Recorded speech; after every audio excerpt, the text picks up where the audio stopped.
Let's try to define and classify groups. Why is it so important within the studies of organizational behavior? Well, because groups occur everywhere, and later on we will talk about teams, and it is necessary to understand a clear definition of groups in order to understand the difference between groups and teams. So, what are groups?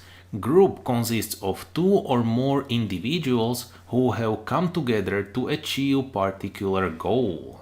So to achieve particular goal. Now, without going any further, what kind of goal can such a group achieve? Let's try to write just for the sake of imagination. So let's say maybe it can be a goal of friendship. I would like to make friends, so I came to some group and I joined this group. Maybe it can be some job goal, so I would like to have some job goal. Or what else there can be? Let's say because of particular interest. Let's say that I like to play some cards, I like to play magic, so I came to a group which is really designed and designated to play these cards, so interest. So you can see there can be many goals, and when two or more people come together, well, that is a group. Now we are going to split or understand groups under two dimensions. One kind of a group is going to be a formal group, and then there are going to be informal groups. Let's see the difference. So formal group is the one defined by the organization structure with designated work assignments for tasks. So this one is defined by organization structure. On the other hand, informal group are natural formations, so we have natural formations in the work environment that appear in response to the need for social contact. So you either create groups, artificially so that you define them by the structure, or you let them create themselves, so there is some natural formation, and you can see there is a need for social contact. So it's one of these goals that we have highlighted right over here. Now the question still is, why do people join groups?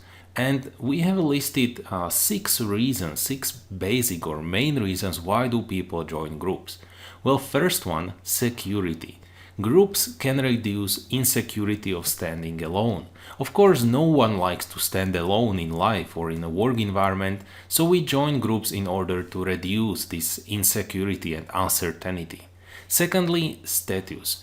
Groups provide recognition for its members, so that, for instance, if we join some political party, well, we will be recognized as a members of this political party.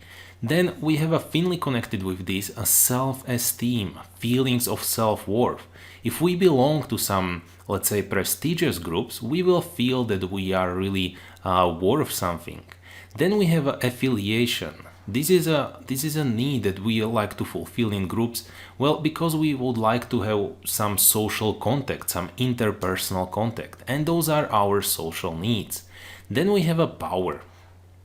Well, thanks to groups, we can achieve something we otherwise would not be able to.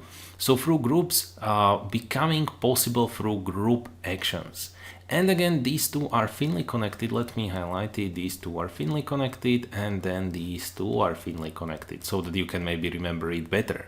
Finally, we have the goal achievement. So some goals or some tasks are simply impossible to be achieved alone. They can be only achieved within groups, especially the more complicated ones.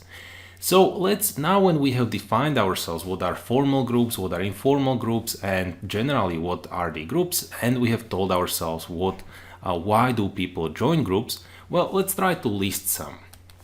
So for instance, in organizations, so let's say that out of these we can try to say that within the organizations that are going to be some command groups. So some command groups.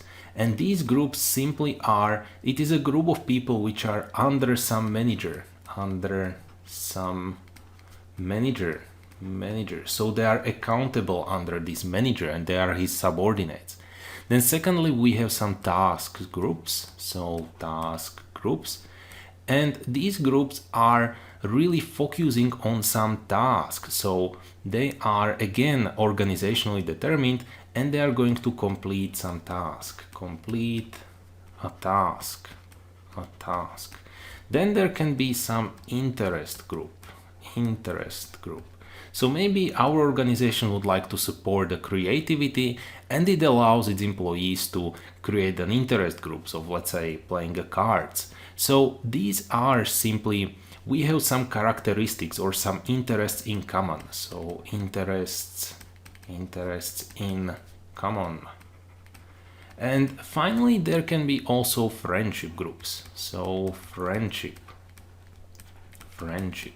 to fulfill really the social needs of employees. So social needs of employees. And in the upcoming videos, we are going to look deeper within the groups.